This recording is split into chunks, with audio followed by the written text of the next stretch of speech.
Irmãos Yaudins, sabendo que Yau e Yausha é a salvação, esse não é um vídeo de louvor a Yau. Esta é uma revelação retratada em documentário real. Então, títulos como Deus e etc.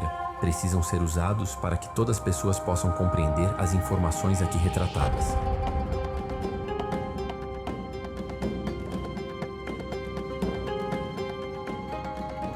Por gerações temos sido ensinados que precisamos acreditar na história do Êxodo pela fé somente. Nos disseram que o Monte Sinai, onde Moisés recebeu os 10 mandamentos, era localizado no Egito, mas não existe nenhuma evidência que o faz acreditável. Não há artefatos deixados para trás e praticamente nada para validar uma das histórias mais importantes da Bíblia. A Bíblia diz 70 vezes os israelitas saíram do Egito para Midian, que seria próximo ou totalmente na Arábia Saudita. Será verdade? Há poucas evidências de que a história do Êxodo aconteceu, ou estamos olhando no lugar errado. Apesar da teoria de que o Monte Sinai está na Arábia Saudita ser relativamente nova, para nós do mundo afora, não é novo para as pessoas que moram lá. Éramos frequentemente abordados por nativos animados para falar com americanos pela primeira vez, cara a cara. E uma das primeiras coisas que eles falavam, bem animados, era: "Você sabia que Moisés estava aqui? Deixe-nos mostrar onde ele estava."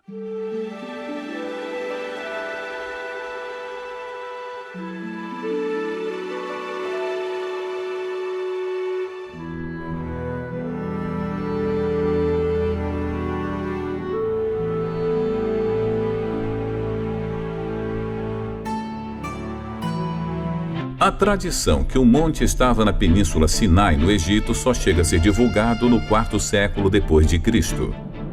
Novas pesquisas baseadas em fontes judaicas, cristãs e muçulmanas indicam uma tradição que é 600 anos mais antiga. E de acordo com esta tradição, o Monte Sinai está no noroeste da Arábia Saudita. Esta outra tradição aponta a Jabal Maqla, um pico na cordilheira conhecida como Jabal al-Los, como a verdadeira montanha de Moisés. Várias fontes históricas, incluindo Joséfos, registra que o Monte Sinai é o monte mais alto perto de uma cidade que é chamada Al-Bad. Os nativos se referem a Jabal Maqla como Jebel Musa, a montanha de Moisés. Uma das características distintas desta montanha é a parte mais escura, no topo, como você pode ver atrás de mim. As Escrituras Sagradas afirmam categoricamente que o Eterno Yau desceu pessoalmente ao monte, em meio ao fogo. O monte tremia, queimava. Raios, trovões e densas nuvens de fumaça preenchiam o céu. Este lugar sagrado é o Monte Horebe, o verdadeiro nome bíblico do Monte Sinai. Há indícios impressionantes nesse local até hoje, rochas queimadas e marcas que apontam para essa manifestação extraordinária. Ao longo deste documentário, veremos esses sinais com nossos próprios olhos. Adentrando mais nessa aventura, chegamos no local onde os israelitas acamparam. O local das 12 fontes e 70 palmeiras.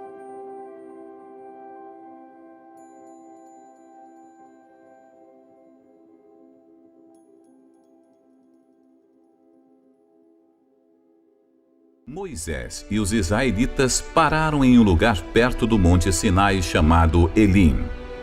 Desesperados por água, eles encontram uma localidade com 12 poços e 70 palmeiras. Ao longo do caminho para o possível real Monte Sinai, há um lugar que se assemelha com Elim, com muitas palmeiras e até hoje 12 poços. Nativos nos apontaram para este local e se referiram a ele especificamente como Elim.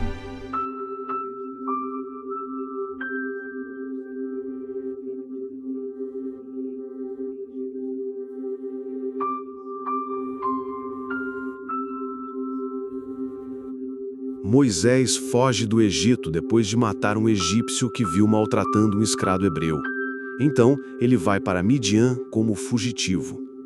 Já em Midian, Ele está sentado perto de um poço e conhece as filhas de Jetro, que estavam pegando água para seu rebanho. Então Moisés casa-se com uma das filhas. Nós estamos agora perto da cidade que os moradores locais descrevem como a terra de Jetro. Quando visitamos esta área, vários sauditas se aproximaram para dizer que este era o lugar onde Jetro e Moisés moravam. Animados, eles apontaram para um poço antigo que está cercado e marcado como um local arqueológico. Os árabes disseram que este é o poço onde Moisés conheceu as filhas de Jetro e que todos os muçulmanos visitam este lugar.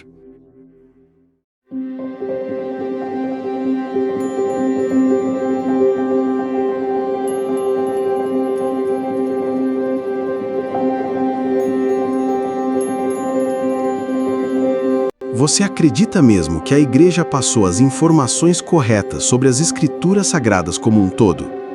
Ou você, como nós, já tem suas dúvidas e percebe que as informações são falhas, não batem, e que, diante da barreira do tempo e do avanço do conhecimento, inclusive tecnológico, não há como esconder mentiras diante de tantos fatos revelados ao longo da história?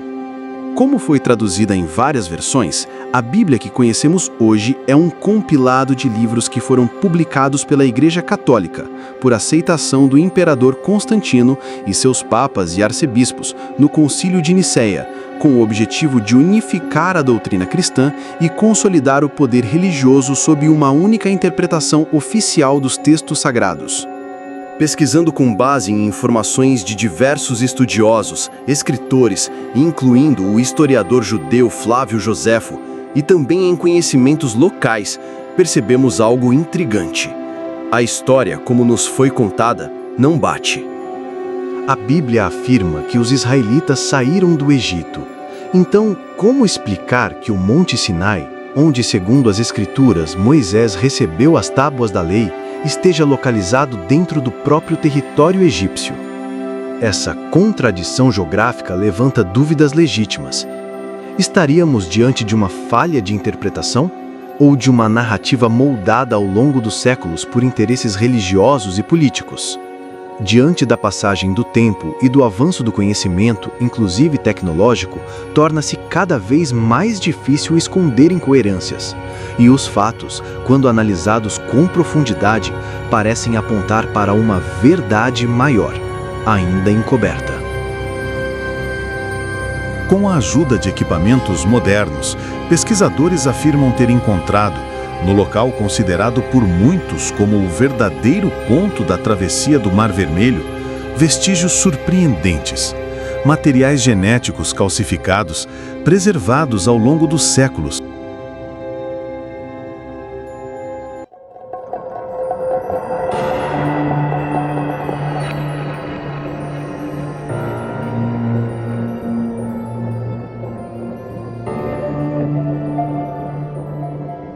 Outro grande evento do Monte Sinai é o incidente com o bezerro de ouro. Enquanto Moisés estava no Monte Sinai, alguns entre o povo começaram a adorar o bezerro de ouro. Eles colocam em um suporte, começam a adorá-lo e erguem um altar em frente a ele. Quando Moisés desce do Monte Sinai, ele destrói o bezerro de ouro e joga os restos no rio que desce da montanha.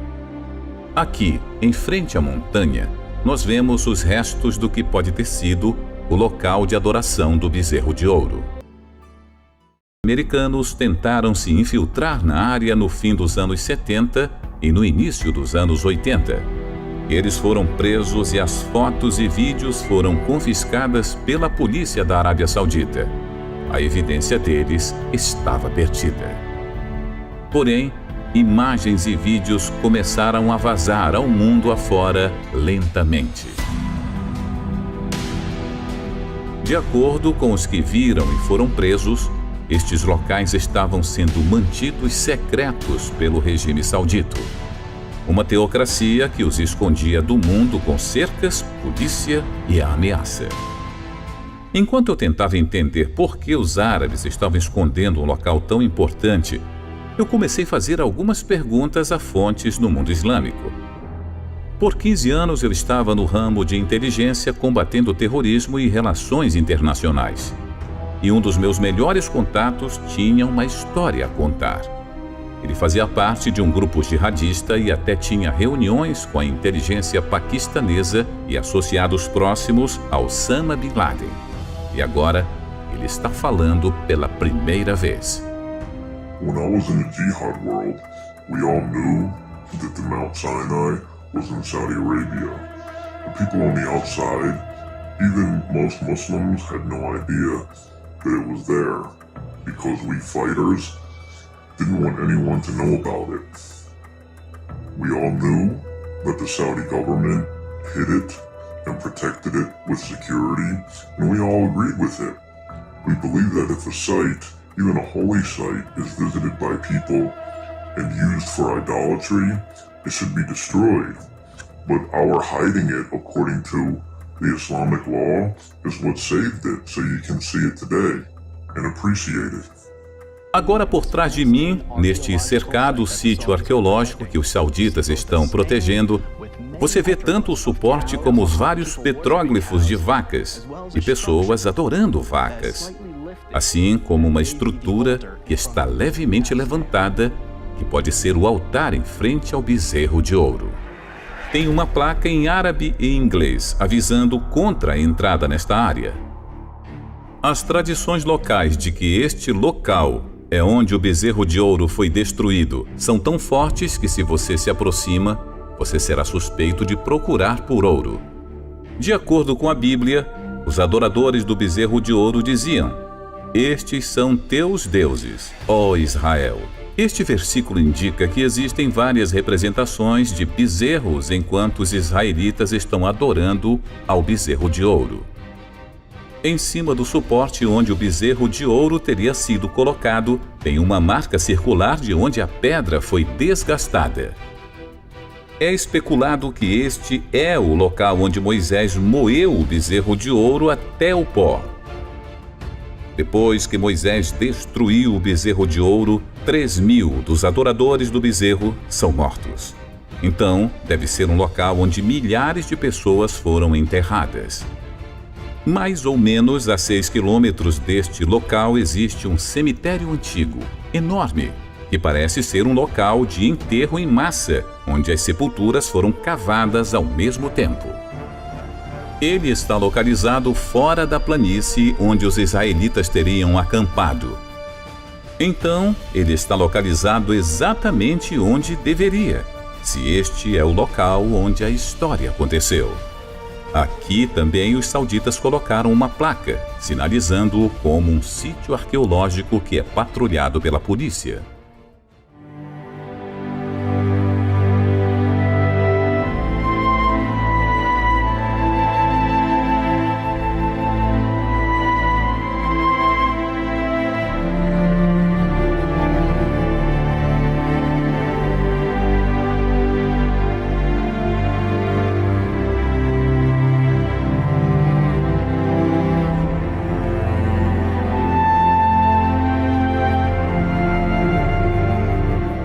O livro de Êxodo diz que Moisés construiu um altar de pedra bruta ao pé do Monte Sinai e estabeleceu 12 monumentos para simbolizar as 12 tribos de Israel. Aqui no pé da montanha vemos essa estrutura que parece um antigo altar.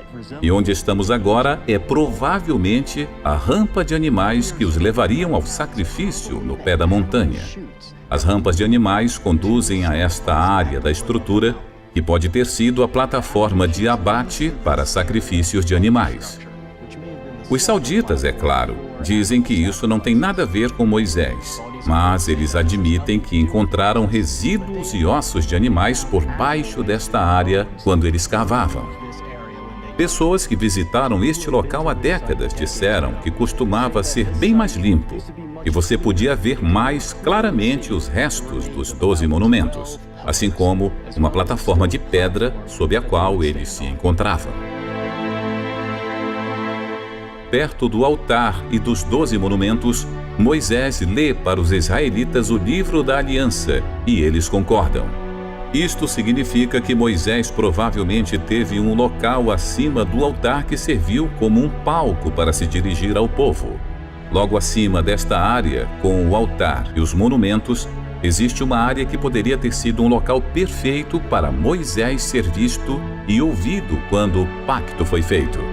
Um saudita, na verdade, apontou para essa parte da montanha e nos mostrou como a voz de Moisés teria ecoado como se ele estivesse falando em um anfiteatro natural.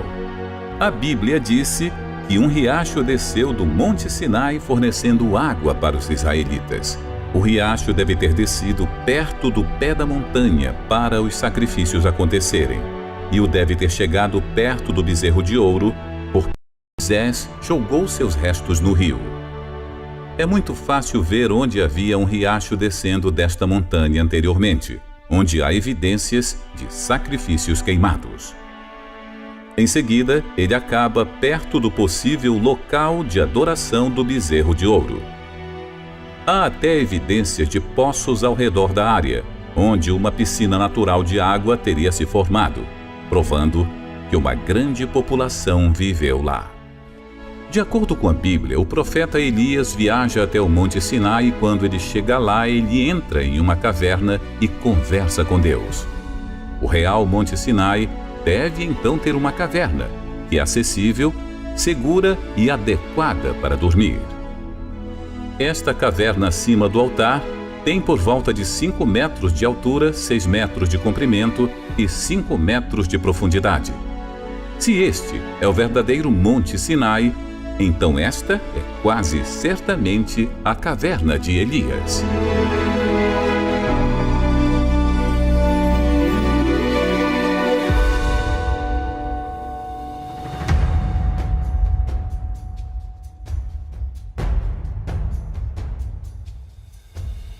No caminho para o Monte Sinai, os israelitas acamparam onde não há água. Moisés sobe para uma rocha distinta e a atinge com a sua vara, e milagrosamente sai água para os seus seguidores. O historiador Joséfos disse que a pedra partida ainda podia ser vista no seu tempo, e era tão grande que não poderia ser movida. É possível que esta rocha partida ainda permaneça hoje, testemunhando a precisão desta história? A resposta é sim, e é impressionante.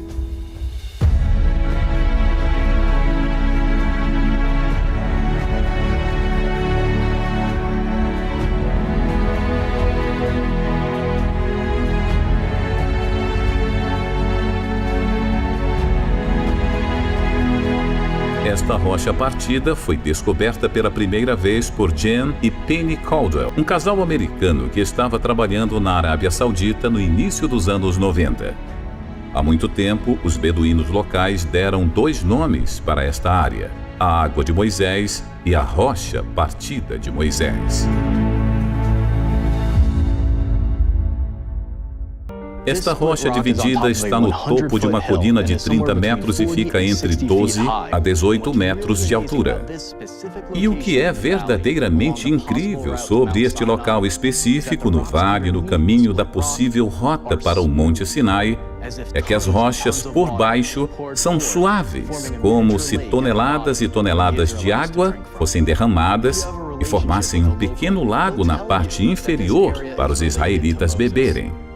Se você tiver uma amizade com um local, eles lhe dirão que esta área está relacionada a Moisés. Mas os beduínos que moram aqui tentarão te manter fora. Nós vimos isto de antemão, até que fomos expulsos da área. Ok, estamos fugindo. Vamos ver se esses caras vão nos perseguir. Ouvimos 2 tiros. Este cara não está brincando.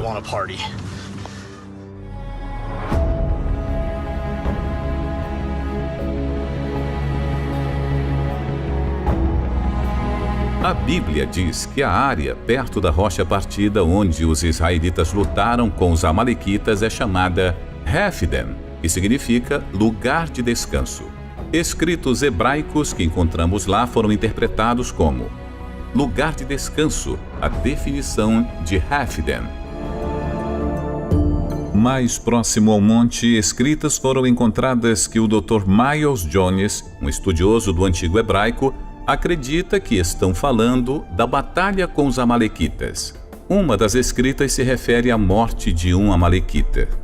Perto de lá, existem duas escritas que Dr. Jones acredita mostrar onde uma mãe e filha hebreia morreram.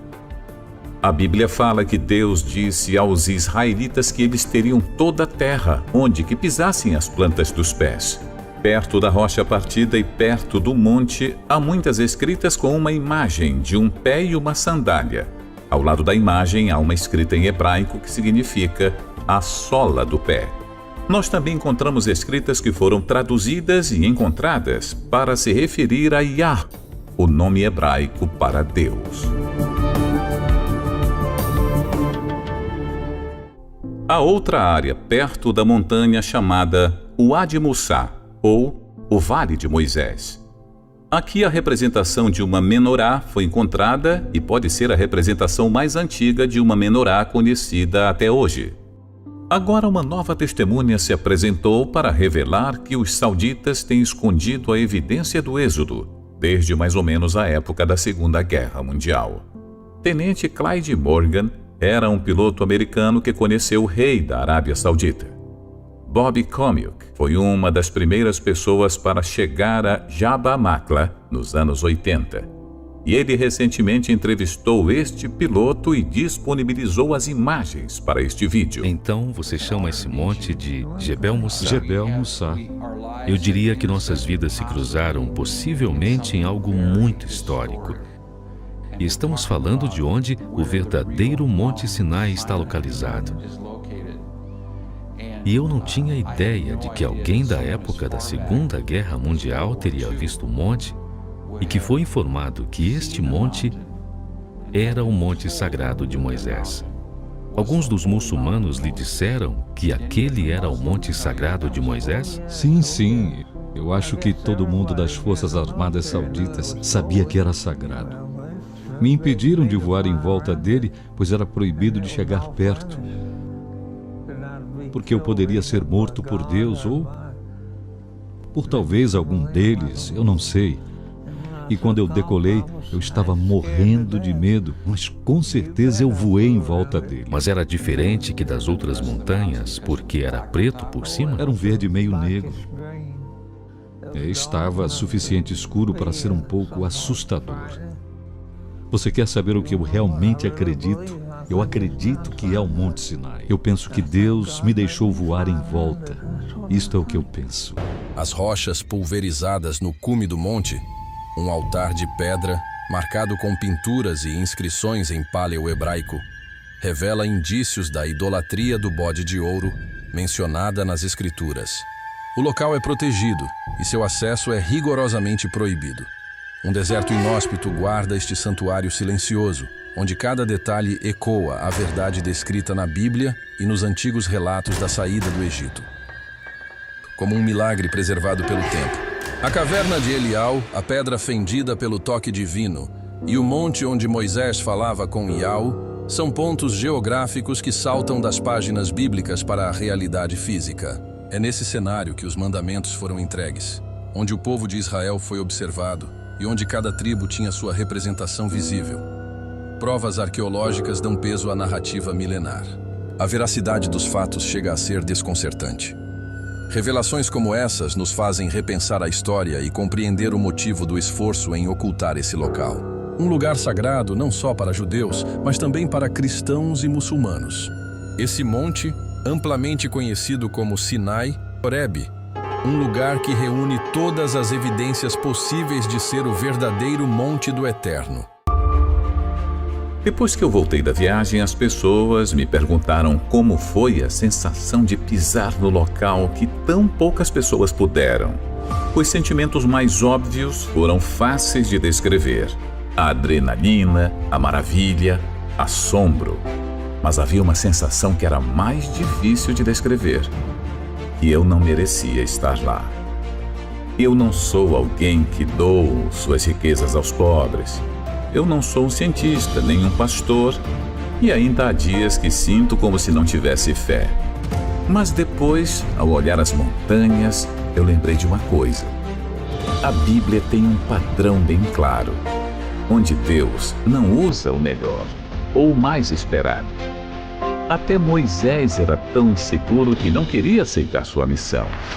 Em vez de usar o mais qualificado, o padrão é que Deus usa o inesperado, o inseguro, o falho, o oprimido, o duvidoso, o fraco e o Zé Ninguém.